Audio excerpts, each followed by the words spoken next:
Hello everyone, welcome to DTH decoding the Hindu. हम करेंगे the Hindu को deeply decode so that various exams के लिए हमारा करंट पोर्शन कॉम्प्रीहेंसिवली कवर हो जाए। अगर आप सिविल सर्विसेज की प्रिपरेशन कर रहे हैं तो I am assuring you that आपके प्री और मेंस की प्रिपरेशन को हम इंटीग्रेटेड लेकर चलेंगे। इस लेक्चर में हम PYQs, quotes, daily vocabulary, editorial discussion, news analysis सब कुछ कवर करेंगे, तो वीडियो को लास्ट तक देखना विदाउट स्किपिंग। और आपको एक सजेशन नोट देना चाहूँगी, जब भी न्यूज़पेपर एनालिसिस करो, चाहे खुद से या किसी भी यूट्यूब वीडियो से, तो अपने साथ पेन पेपर ज़रूर रखो और जो भी स्टैटिक पार्ट न्यूज़ में आता है उसको नोट डाउन करके रिवाइज ज़रूर करो। मैं साथ साथ नोट डाउन भी कराती रहूँगी स्टैटिक पोर्शन के टॉपिक्स जो भी न्यूज़ में आएंगे। So let's start. आज है 16 अगस्त। सबसे पहले एक PYQ देख लेते हैं। ये क्वेश्चन UPSC ने पूछा है, who among the following is associated with songs from prison, a translation of ancient Indian religious lyrics in English. कौन एसोसिएटेड है सॉन्ग्स फ्रॉम प्रिजन से? बाल गंगाधर तिलक, जवाहरलाल नेहरू, मोहनदास करमचंद गांधी या सरोजिनी नायडू। इसका आंसर आपको देना है। इसका आंसर हम कल डिस्कस करेंगे। अब एक क्योट देख लेते हैं जो हमें GS, एसए, एथिक्स कहीं भी यूजफुल हो सकती है। The secret of change is to focus all of your energy not on fighting the old but on building the new. किसकी क्योट है ये? सॉक्रेट्स की।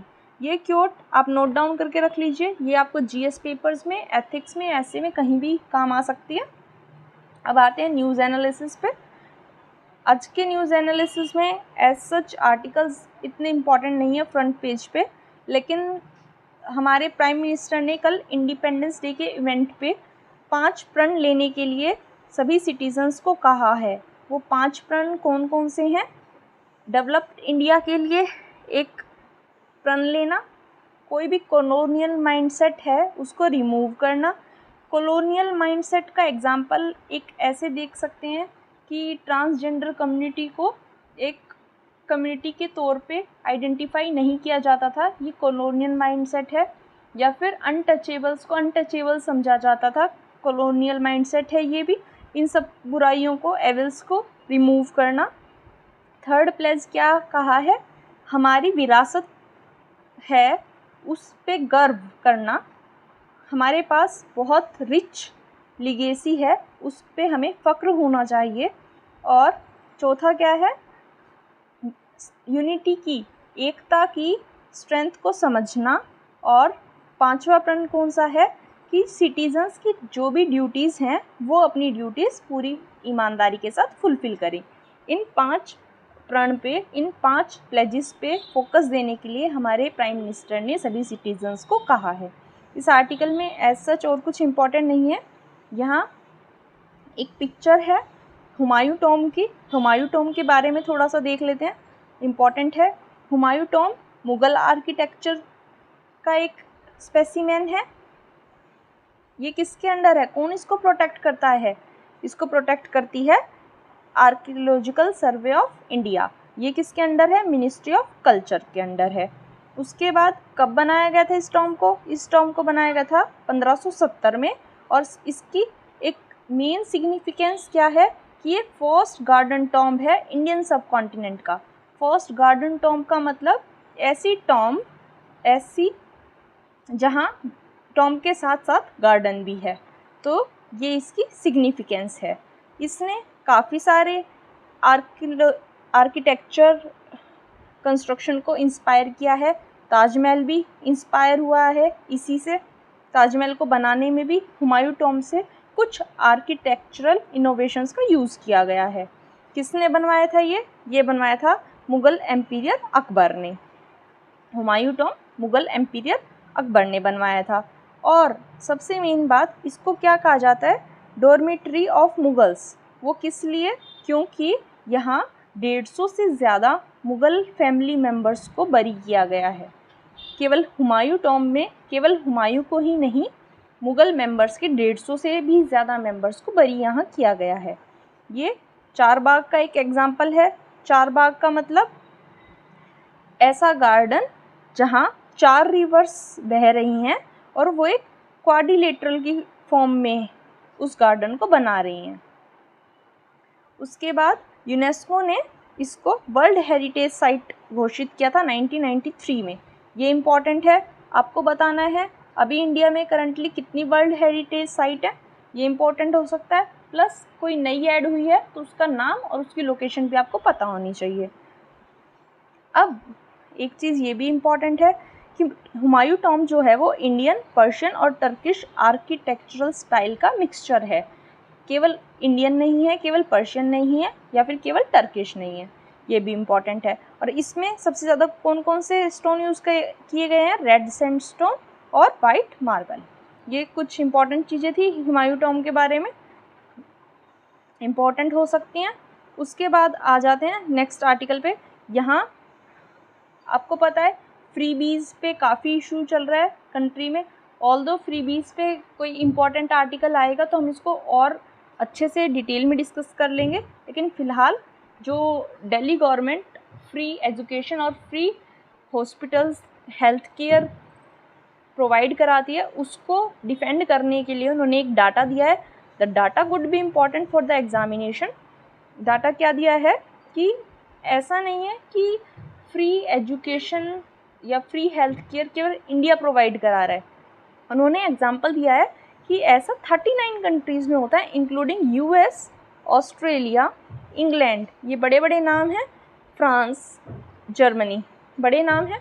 यहाँ पर भी फ्री एजुकेशन बच्चों को प्रोवाइड कराई जाती है। ये इम्पॉर्टेंट था इस आर्टिकल में, इसलिए मैंने इसको कवर किया। उसके बाद next article is very important. ये आर्टिकल क्या बता रहा है कि आज के टाइम पे पुलिस इन्वेस्टिगेशन में स्केचेस की क्या इम्पोर्टेंस है। हमने काफ़ी बार टीवी सीरियल्स या मूवीज़ में देखा है कि क्रिमिनल्स को पकड़ने के लिए पुलिस स्केच बनवाती थी आर्टिस्ट से।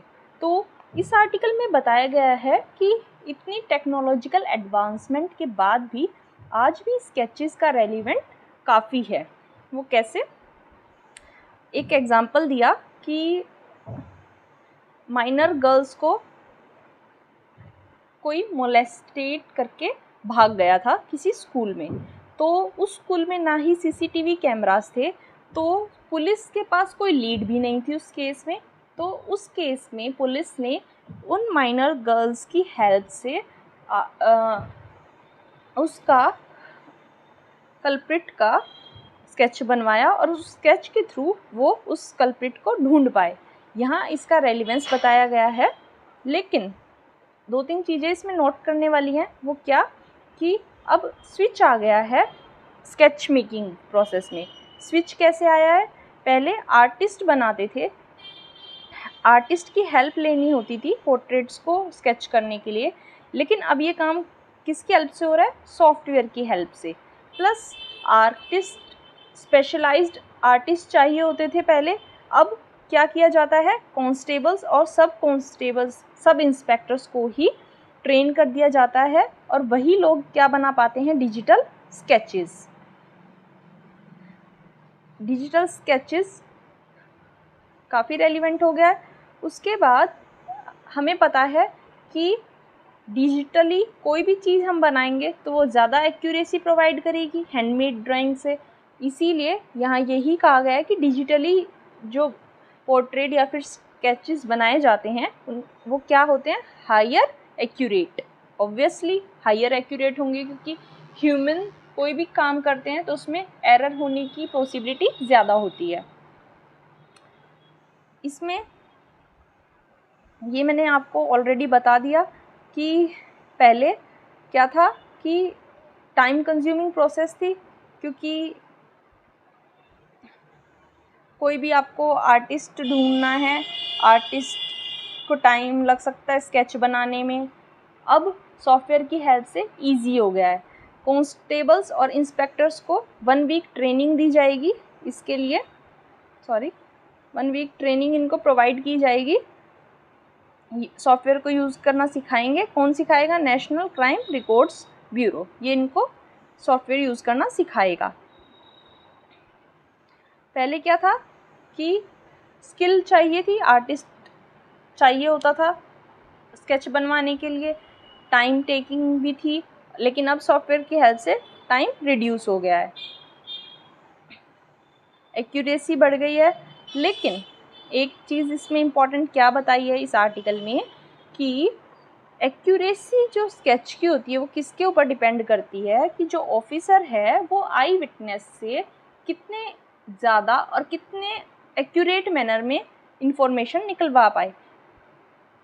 क्योंकि क्या होता है, किसी भी आई विटनेस, जैसे कोई विक्टिम है, अगर आप उसी से पूछेंगे कि आपके साथ जो भी गलत हुआ वो किसने किया, तो उसके लिए बता पाना मुश्किल होगा, क्योंकि उस टाइम पे जो भी विक्टिम है वो अपने आप को बचाने की तरफ ज़्यादा ध्यान देता है, ना कि जो भी एक्यूज्ड है उसके फेशियल एक्सप्रेशंस पे या उसके फेस पे, उसको रिकॉग्नाइज करने पे वो इतना ध्यान नहीं देता है। इसलिए ये थोड़ा सा डिफ़िकल्ट हो जाता है।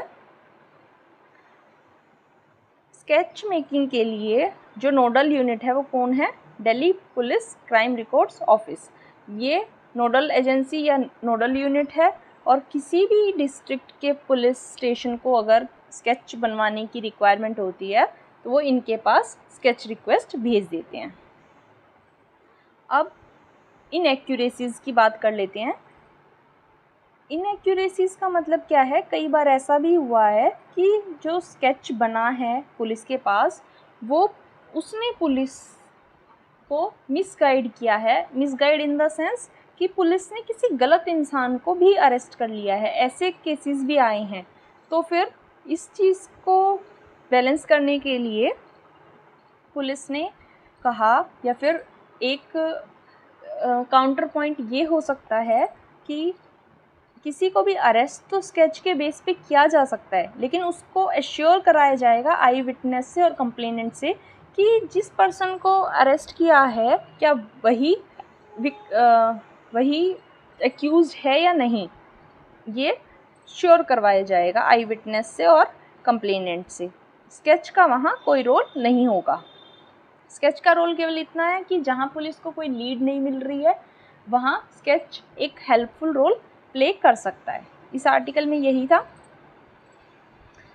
अब एक आर्टिकल है, यहाँ दिल्ली के लेफ्टिनेंट गवर्नर ने 16 डीडीए पार्क्स के नाम चेंज करके फ्रीडम फाइटर के नाम पे रख दिया है। अब ये चीज़ हमारे लिए एज सच इम्पॉर्टेंट नहीं है, लेकिन कुछ फ्रीडम फाइटर्स के नाम आए हैं तो वो हमारे लिए इम्पॉर्टेंट है, उनके बारे में बात कर लेते हैं। जैसे आसफ़ अली पार्क है, तो आसफ़ अली के बारे में देख लेते हैं कौन है ये। Asaf Ali central legislative assembly में 1935 में मेंबर इलेक्ट किए गए थे फ्रॉम मुस्लिम नेशनलिस्ट पार्टी। ये इम्पॉर्टेंट है, कभी क्वेश्चन आ सकता है कि कांग्रेस के मेंबर बन के ये सेंट्रल लेजिस्लेटिव असेंबली में इलेक्ट हुए थे, वो स्टेटमेंट हो जाएगी रॉन्ग। उसके बाद ही was in charge of the railways and transport. Interim government में रेलवेज एंड ट्रांसपोर्ट मिनिस्टर थे ये इंटरिम गवर्नमेंट में। India to US first ambassador थे, first Indian ambassador to US, ये काफ़ी इम्पॉर्टेंट है। उसके बाद 2 बार ये उड़ीसा के गवर्नर रह चुके हैं। उसके बाद इन्हें इंडियन एम्बेसडर स्विट्ज़रलैंड के लिए बनाया गया। उसके बाद ये by profession Asaf Ali was a lawyer, और इन्होंने किसको डिफेंड किया था? बटुकेश्वर दत्त को। कौन से केस में? Central legislative assembly bombing case of 1929, जिसमें बटुकेश्वर दत्त के साथ कौन थे? भगत सिंह भी थे। ये इम्पोर्टेंट हो जाता है। अब अवध बिहारी और मास्टर आमिर चंद के बारे में थोड़ा सा देख लेते हैं। ये दोनों किससे रिलेटेड थे? दिल्ली कॉन्स्पिरेसी केस 1912 से, दोनों ही। इस केस को क्या कहा जाता है? इस केस को दिल्ली लाहौर कॉन्स्पिरेसी केस भी कहा जाता है। ये किसने ऑर्गेनाइज की थी? ये रिवॉल्यूशनरी जो कि बंगाल और पंजाब के थे। हेडमैन कौन था इनका? रास बिहारी बोस। क्या इनका एम था? लॉर्ड हार्डिंग जो तब के वाइसरॉय थे उनको मर्डर करना, उनको असैसिनेट करना। कौन कौन कन्विक्ट किया गया, कौन कौन एग्जीक्यूट किया गया इस केस में? बसंत कुमार विश्वास, आमिर चंद और अवध बिहारी, ये तीनों दिल्ली कॉन्स्पिरेसी केस में एग्जीक्यूट किए गए। ये इम्पॉर्टेंट था। आफ्टर दैट लाला हरदयाल जी का नाम आया, इनके बारे में देख लेते हैं। इन्होंने कौन सी पार्टी फॉर्म की थी? गदर पार्टी। कब? 1913 में। कौन कौन सी इन्होंने बुक्स लिखी? Thoughts in education, social conquest of Hindu race, 44 months in Germany and Turkey, hints for self culture और बोधिसत्व डॉक्ट्रिन्स। कई बार बुक्स के नाम आ जाते हैं एग्जामिनेशन में, इम्पॉर्टेंट है, थोड़ा सा ध्यान रखेंगे। उनके बारे में इतना ही। एक लेफ्टिनेंट गवर्नर ने क्या बताया है कि दिल्ली में वीमेन कैब ड्राइवर्स को प्रमोट किया जा रहा है, उनको सपोर्ट किया जा रहा है वीमेन ड्राइवर्स का रेशियो इंक्रीज़ करने के लिए, और साथ ही साथ अगर वीमेन ड्राइवर्स होंगी तो वीमेन पैसेंजर्स की सेफ्टी भी इंक्रीज़ हो जाएगी। उनको फ्री ट्रेनिंग प्रोवाइड करवाई जा रही है वीमेन कैब ड्राइवर्स को बाय IDTR। ये इम्पॉर्टेंट था इस आर्टिकल में, इसके अलावा कुछ इम्पॉर्टेंट नहीं है। उसके बाद नेक्स्ट आर्टिकल है जिसमें क्या बताया गया है कि हेडलोड वर्कर्स की वरीज, उनकी चिंताएं और उनकी जो लाइफ है किस टेंशन में है, किस अनसर्टेनिटी में है, इसके बारे में आर्टिकल है। आर्टिकल मैं आपको शॉर्ट में बता देती हूँ कि उन्होंने क्या कहा है। एक हेडलोड वर्कर ने कि काम पूरे दिन करना होता है 24 घंटे, लेकिन लोडिंग अनलोडिंग पैकिंग सब कुछ काम करना होता है, लेकिन पेमेंट किसकी मिलती है? They are just paid for unloading. कोई जॉब सिक्योरिटी इनके पास नहीं है, कोई सोशल सिक्योरिटी बेनिफिट्स इनको नहीं मिलते हैं, और इसी वजह से इनको काफ़ी सारी प्रॉब्लम्स का सामना करना पड़ता है। और क्या क्या है, और क्या प्रॉब्लम्स इश्यूज़ बताए इन्होंने कि इन्हें कम पे किया जाता है और इनके जो रेट्स हैं उनको पीरियोडिकली रिवाइज नहीं किया जाता, बढ़ाया नहीं जाता। APMC का नाम आया है, APMC को देख लेते हैं APMC क्या है, पर उससे पहले एक दो चीज़ें और देख लेते हैं कि इनकी हेडलोड वर्कर्स की प्रॉब्लम्स में एक प्रॉब्लम ये भी इन्वॉल्व्ड है कि जो भी हेडलोड वर्कर कमीशन एजेंट से अटैच नहीं है, कनेक्टेड नहीं है, उसको APMC में रजिस्ट्रेशन नहीं मिलता आसानी से, जिसकी वजह से उनको अपनी वेज को इंक्रीज़ करने के लिए काफ़ी स्ट्रगल करना पड़ता है। एक हेडलोड वर्कर नॉर्मली 400 रुपये प्रतिदिन अर्न करता है, लेकिन दिल्ली गवर्नमेंट ने ऑफिशियल मिनिमम वेज कितना रखा है अनस्किल्ड वर्कर के लिए? 635 रुपीज़। तो इसको बढ़ाने की ज़रूरत है, ये आर्टिकल से हम पता लगा सकते हैं। आफ्टर दैट APMC के बारे में देख लेते हैं। APMC क्या है?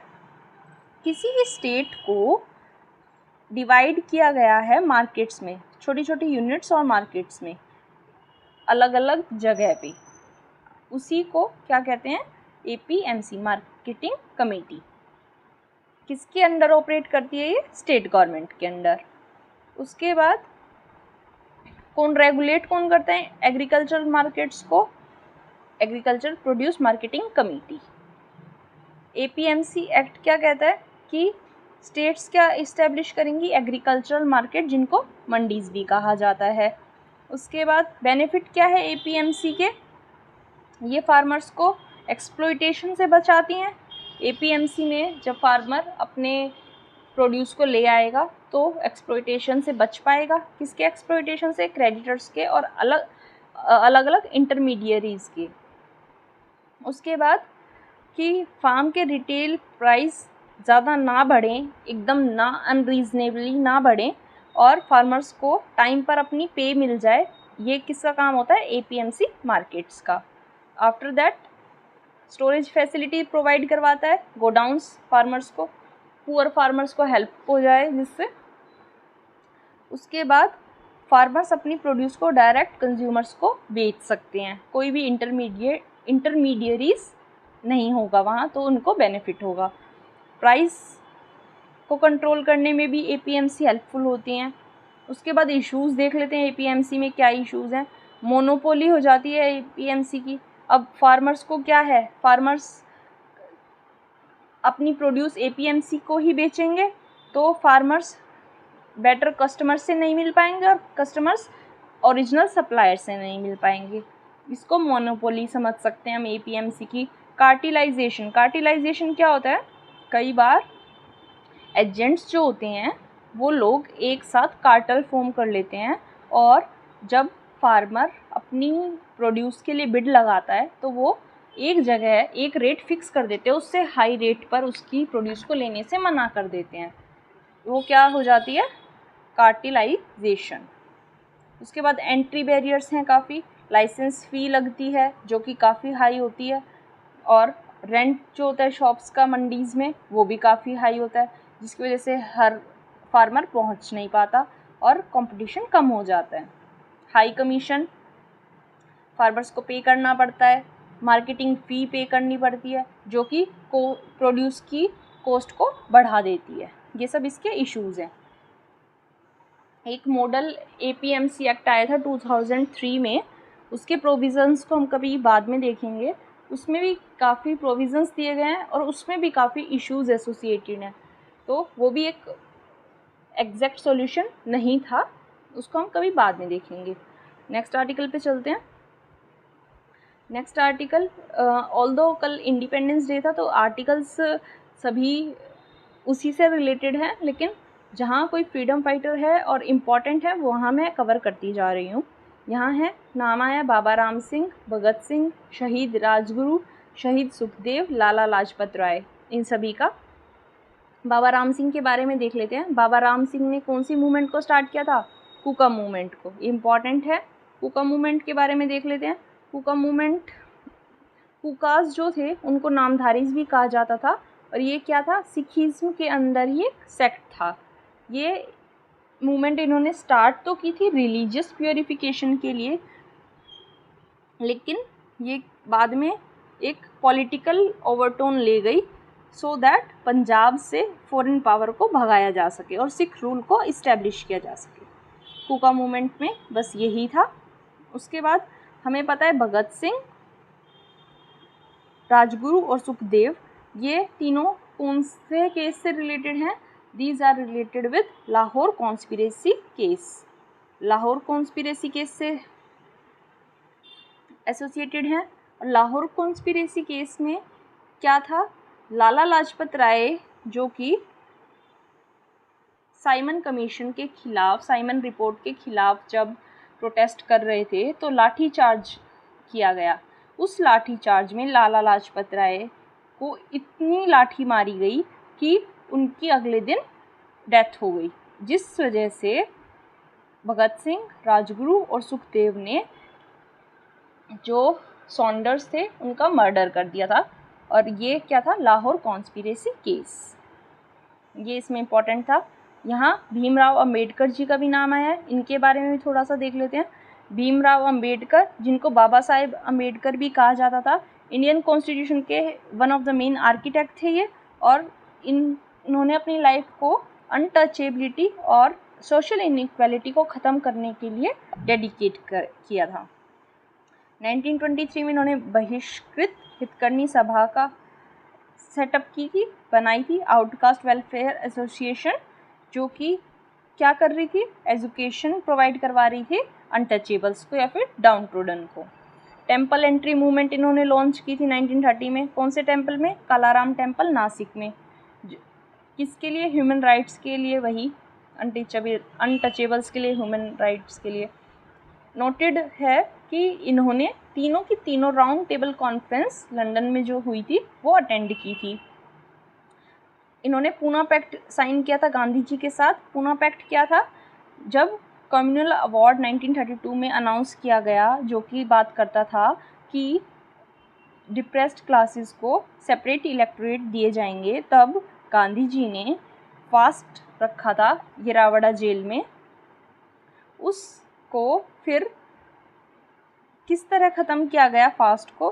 पूना पैक्ट साइन हुआ अंबेडकर जी में और गांधी जी में, और उनकी डिमांड जो सेपरेट इलेक्टोरेट थी इसको रिप्लेस कर दिया गया सीट रिज़र्व करके। डिप्रेस्ड क्लास के लिए जॉइंट इलेक्टोरेट में से ही सीट रिज़र्व कर दी गई, उन्हें सेपरेट इलेक्टोरेट नहीं दिया गया।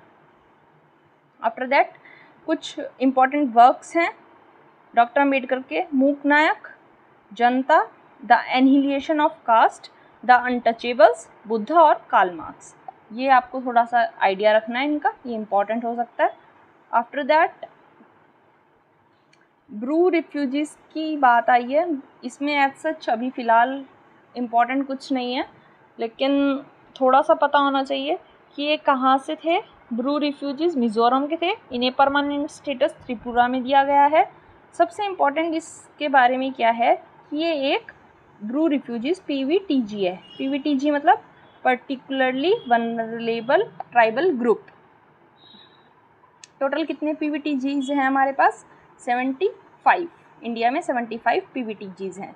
ये आपको पता होना चाहिए। बस अभी फ़िलहाल के लिए इसमें इतना ही इम्पॉर्टेंट है। आफ्टर दैट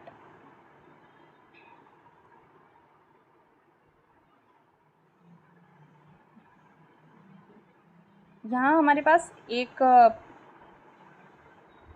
आर्टिकल है जिसमें वीर सावरकर की बात हुई है। वीर सावरकर के बारे में थोड़ा सा देख लेते हैं। वीर सावरकर ने अभिनव भारत सोसाइटी फाउंड की थी। ये यूके चले गए थे और कौन कौन सी ऑर्गेनाइजेशन के साथ इन्वॉल्व थे? इंडिया हाउस, जो कि किसने फाउंड की थी? श्यामजी कृष्ण वर्मा ने लंदन में।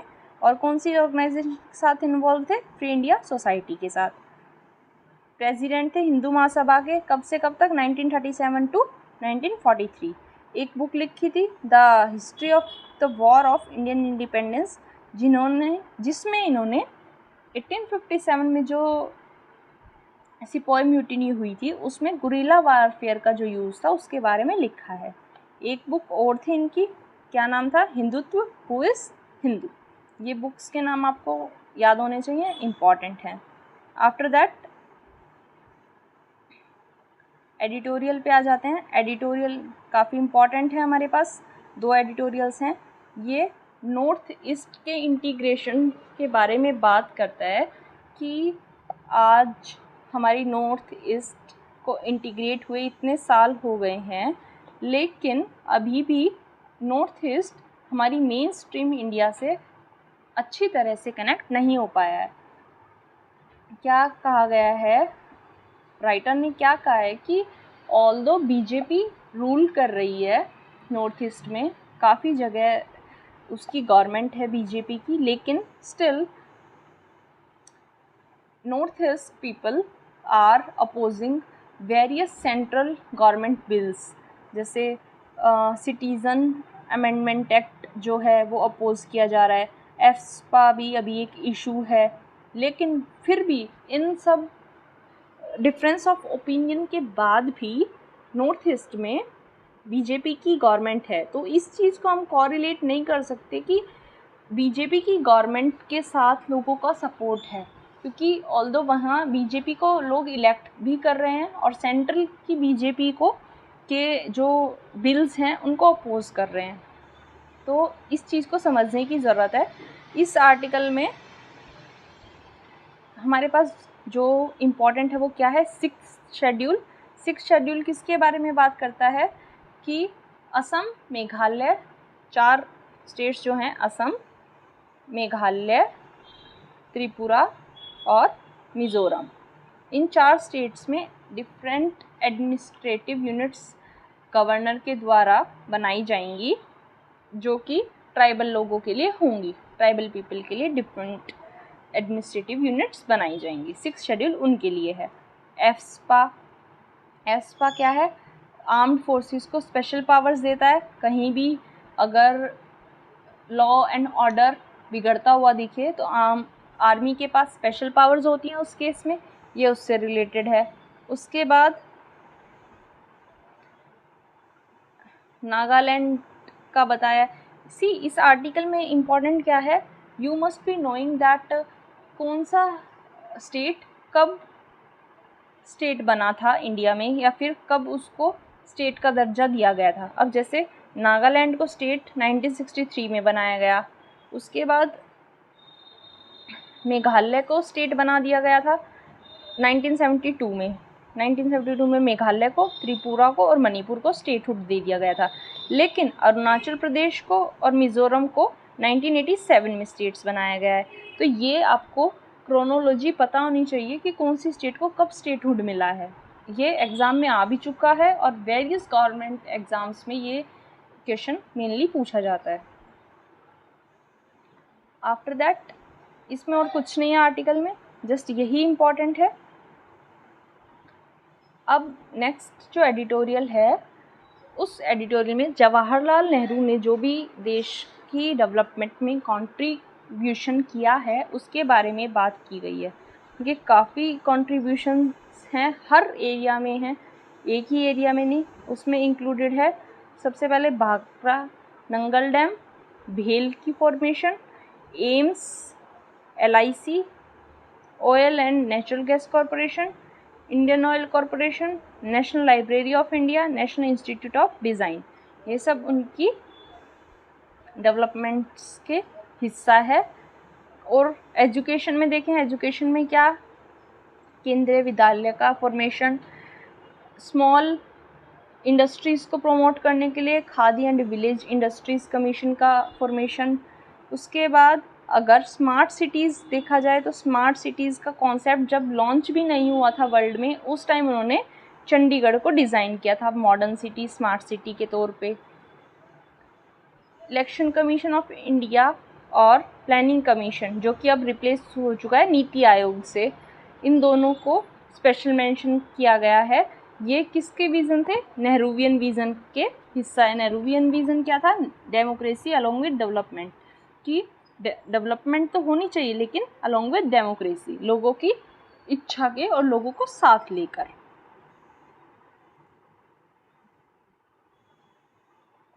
इनके साथ और कौन कौन जुड़े हुए थे नेहरू जी के साथ? होमी भाभा, आपने बार्क का नाम सुना होगा, Bhabha atomic research centre, Homi Bhabha, Vikram Sarabhai, PC Mahalanobis, Verghese Kurien, ये सभी इम्पॉर्टेंट पर्सनैलिटीज़ है जो उनके साथ एसोसिएटेड थी साइंस एंड टेक्नोलॉजी में अचीवमेंट्स करने के एरिया में। Indian oil first Indian company थी जो कि फॉर्च्यून 100 में लिस्टेड की गई 2014 में। अमूल को बेस्ट कंज्यूमर ब्रांड माना गया कंट्री का, और इंडिया क्या बना? लार्जेस्ट मिल्क प्रोड्यूसर बना वर्ल्ड का। ये सभी किसके विज़न में इंक्लूडेड थे? नेहरूवियन विज़न में। और क्या था? एग्रीकल्चर में ग्रीन रिवॉल्यूशन आया जिसने हमारे देश की काया पलट कर दी। डिजिटल रिवॉल्यूशन आया जिसने इंडिया को ग्लोबल टेक्नोलॉजी हब बना दिया।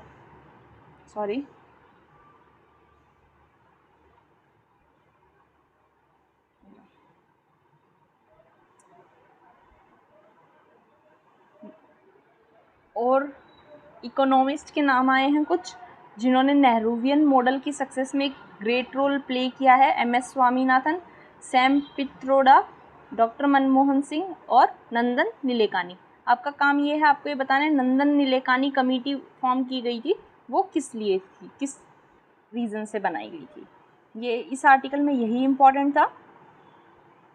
आफ्टर दैट एक आर्टिकल है ये पुलिस में जो चेंजेस करने की नीड है उसके बारे में है। 1861 में पुलिस फॉर्मेशन की गई थी ब्रिटिश राज के अंडर। वो किस लिए थी? वो उनका एम क्राइम को कम करना या प्रिवेंट करना नहीं था पुलिस फोर्स को बनाने के पीछे, बल्कि अपना होल्ड स्ट्रेंथन करना था, अपने होल्ड को ज़्यादा टाइट करना था इंडियन पीपल के ऊपर।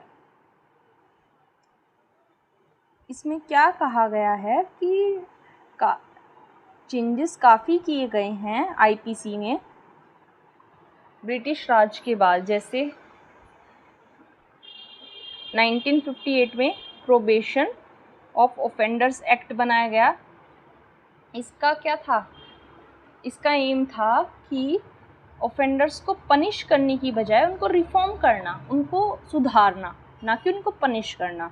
डॉरी प्रोहिबिशन एक्ट बनाया गया सो दैट देश में डॉरी दहेज प्रथा को ख़त्म किया जा सके। उसके बाद scheduled caste and scheduled tribes prevention of atrocities act बनाया गया। अनटचेबिलिटी या फिर SC/ST कास्ट के लिए जो भी हेट्रेड है लोगों के मन में, उसको प्रिवेंट करने के लिए, उनके खिलाफ अत्याचारों को कम करने के लिए रेप की डेफिनेशन को वाइड किया गया और केवल इसको सेक्सुअल असॉल्ट से भी बढ़ा के और भी टाइप के ऑफेंसेस को इसमें इंक्लूड किया गया और इसको टफ बनाया गया लॉ को। उसके बाद पोक्सो एक्ट और J juvenile justice care and protection of child act बनाए गए, चिल्ड्रन को प्रोटेक्ट करने के लिए वेरियस ह्यूमन ट्रैफिकिंग से और वेरियस ऑफेंसेस से। After that information technology act भी बनाया गया, जिसमें क्या किया गया कि ऑनलाइन ट्रांजैक्शंस को और ऑनलाइन साइबर क्राइम को चेक करने के लिए पुलिस इनका यूज़ कर सकती है, टेक्नोलॉजी का यूज़ कर सकती है, ये सब बताया गया। जुडिशियल इंक्वायरी का प्रोविज़न दिया गया कि अगर कस्टडी में किसी की डेथ हो जाती है या कस्टोडियल रेप कोई हो जाता है तो उसमें उस केस में जुडिशियल इंक्वायरी को मैंडेटरी किया गया। लेकिन अभी भी इन सब के बावजूद, इतने लॉज को बनाने के बाद, इतने प्रोविज़न्स बनाने के बाद भी आर्टिकल में क्या कहा गया है कि ट्रस्ट अभी भी फॉर्म नहीं हो पाया है। पुलिस को अभी भी एक ब्रूट फोर्स माना जाता है। पुलिस की अरेस्टिंग पावर को भी कम कर दिया गया है, हैंडकफ का यूज़ भी कम कर दिया गया है और अब इंटेरोगेशन के दौरान लॉयर की प्रेजेंस को भी मैंडेटरी कर दिया गया है। पुलिस स्टेशन में सीसीटीवी कैमरास भी इंस्टॉल कर दिए गए हैं और अब काफ़ी ह्यूमन राइट बॉडीज़ हैं, वो भी नज़र रखती हैं ह्यूमन राइट्स को प्रोटेक्ट करने के लिए। फिर भी अभी भी पुलिस के प्रति लोगों का विश्वास कम है। ये एक केस है Prakash Singh versus Union of India. इसमें ये किस चीज़ से रिलेटेड है कि क्रिमिनल जस्टिस सिस्टम को रिफॉर्म किया जाए। ये केस इम्पॉर्टेंट है, याद रखना है आपको। ये आपको पता होना चाहिए पुलिस क्या है, एक स्टेट सब्जेक्ट है, इस पे लॉज बनाने का हक स्टेट का है। एक सोली जे सोरबजी कमेटी थी जिसने मॉडल पुलिस एक्ट बनाया था, ये इम्पॉर्टेंट है, काफ़ी इम्पॉर्टेंट है, आपको पता होना चाहिए। आफ्टर दैट एक चीज़ जो इम्पॉर्टेंट है वो क्या है कि एक कमीशन बनाया गया था ब्रिटिश इंडिया के टाइम पे, एंड्रयू फ्रेज़र कमीशन, ये इम्पॉर्टेंट है। पुलिस कमीशन बनाया गया था 1902-03 के आसपास और इसकी केवल कुछ सजेशंस को माना गया। इसकी सजेशंस में क्या माना गया कि एक पोस्ट बना दी जाएगी सब इंस्पेक्टर की, एक बना दी डिप्टी सुपरिटेंडेंट ऑफ पुलिस की। उसके अलावा फाइनेंशियल कॉन्स्टेंट को ध्यान में रखते हुए सेक्रेटरी ऑफ स्टेट ने इनकी रिकमेंडेशंस को माना ही नहीं। क्वार्टर्स प्रोवाइड कर दिए सब इंस्पेक्टर को। ये 2-3 सजेशंस थे जो कि इस कमेटी के माने गए, कमीशन के माने गए। इसके अलावा इसके कोई सजेशन नहीं माने गए। इसके लिए अब क्या बताया है कि पुलिस में लोगों का कॉन्फिडेंस बिल्ड करवाने के लिए क्या हो सकता है, 4-5 हमारे पास सॉल्यूशंस हो सकते हैं, वे आउट हो सकते हैं। क्या वे आउट हो सकता है कि अनवांटेड अरेस्ट को स्टॉप किया जाना चाहिए, ऑफेंसेस जो हैं उनको बेलेबल करना चाहिए और कंपाउंडिंग करके, जैसे फ़ाइन लगा के जेल्स के बर्डन को कम किया जा सकता है। पुलिस पर्सनल को प्रॉपर ट्रेनिंग दी जानी चाहिए, टेक्नोलॉजी का ज़्यादा से ज़्यादा यूज़ होना चाहिए सो दैट एविडेंस की क्वालिटी को इंक्रीज़ किया जा सके। और एक स्पेशलाइज्ड विंग को बनाने की ज़रूरत है जो कि नए नए क्राइम्स जैसे साइबर क्राइम्स आ रहे हैं उन सब को डील कर पाए। वे आउट था ये आर्टिकल कंप्लीट हो गया। उसके बाद नेक्स्ट आर्टिकल है a road map for India EU ties. इसमें क्या है, इसमें ये बताया गया है कि इंडिया और यूरोपियन यूनियन का काफ़ी व्यूज़ पे तो सेम नहीं सॉरी, काफ़ी टॉपिक्स पे दोनों के व्यूज़ सेम हैं और काफ़ी टॉपिक्स पे दोनों के व्यूज़ डिफरेंट है। तो इंडिया और यूरोपियन यूनियन को डिफरेंस को देखते हुए जिन टॉपिक्स पे इनके व्यूज़ सिमिलर है उनको डिस्ट्रॉय या फिर उनको ख़राब नहीं करना चाहिए। इंडिया और ईयू के 60 साल हो गए हैं डिप्लोमेटिक रिलेशंस के, ये बताया गया है 2022 में हो गए हैं। 2004 में इंडिया और ईयू स्ट्रेटेजिक पार्टनरशिप में आ गए थे। उसके बाद 2005 में जॉइंट एक्शन प्लान में आ गए। ये क्या होते हैं, ये इन सब का डिफरेंस किसी दिन अगर इकोनॉमी का कोई या फिर इंटरनेशनल रिलेशंस का कोई आर्टिकल आएगा तब हम इसको कवर करेंगे अच्छे से डिटेल में कि क्या डिफरेंस होता है strategic partnership, joint action plan, इन सब में। इसके बाद ये बताया गया है कि जो 5 डोमेन्स हैं इन पे काफ़ी हाई एंगेजमेंट हो सकता है इंडिया और ईयू के बीच।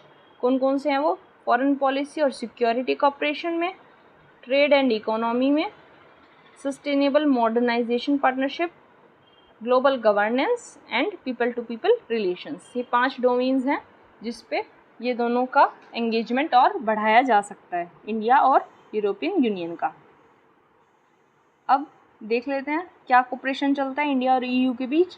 बायलैटरल ट्रेड रहता है 21-22 में $116 बिलियन का था दोनों के बीच।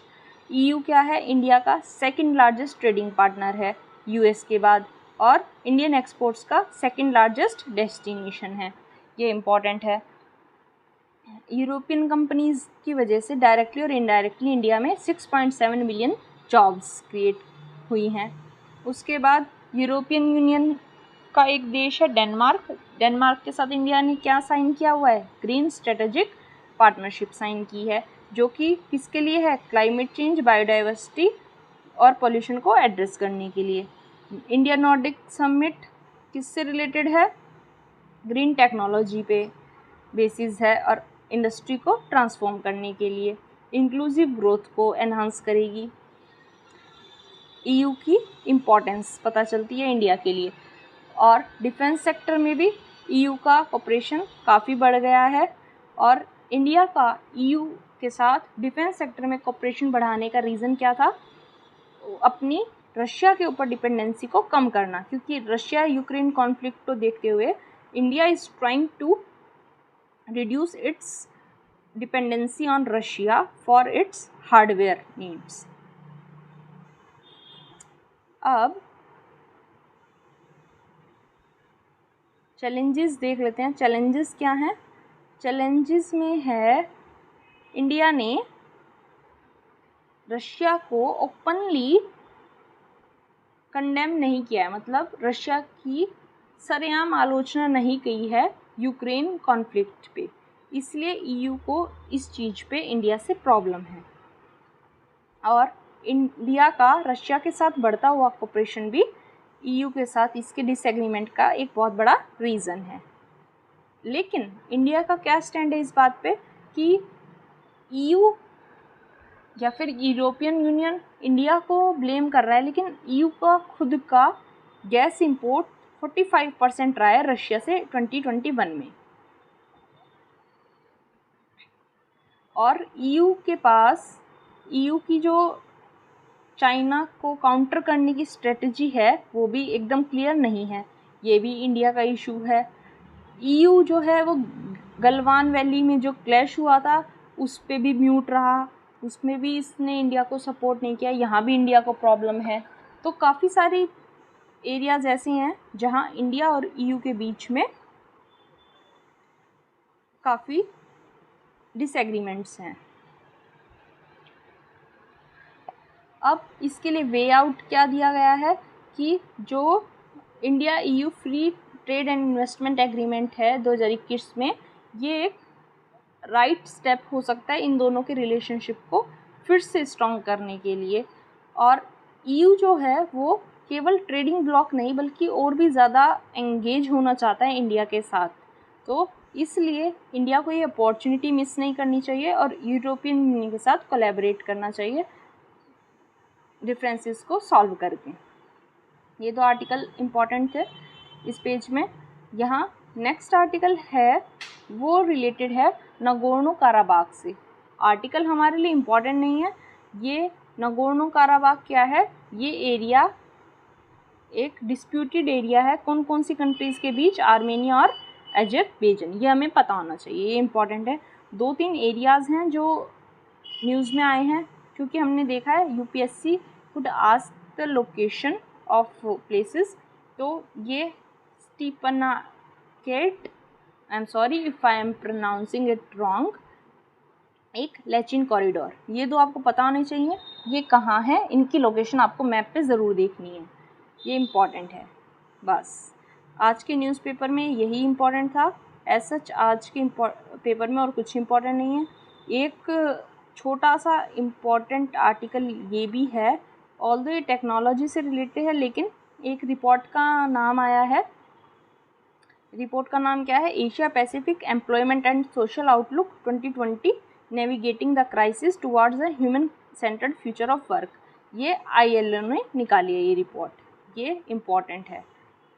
इसमें एक डाटा है कि पहले वर्क फ्रॉम होम वर्कर्स की जो पॉपुलेशन थी वो ओनली 8% थी, लेकिन कोविड-19 के टाइम्स पे ये कितनी हो गई है, परमानेंट जो घर से काम कर रहे हैं उनकी पॉपुलेशन कितनी है, 17%। ये डाटा हम यूज़ कर सकते हैं।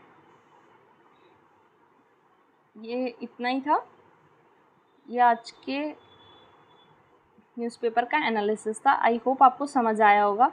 अगर आपको वीडियो यूज़फुल लगा है, हेल्पफुल लगा है, तो वीडियो को लाइक कीजिए, चैनल को सब्सक्राइब कीजिए और फ्रेंड्स के साथ शेयर कीजिए। Thank you so much.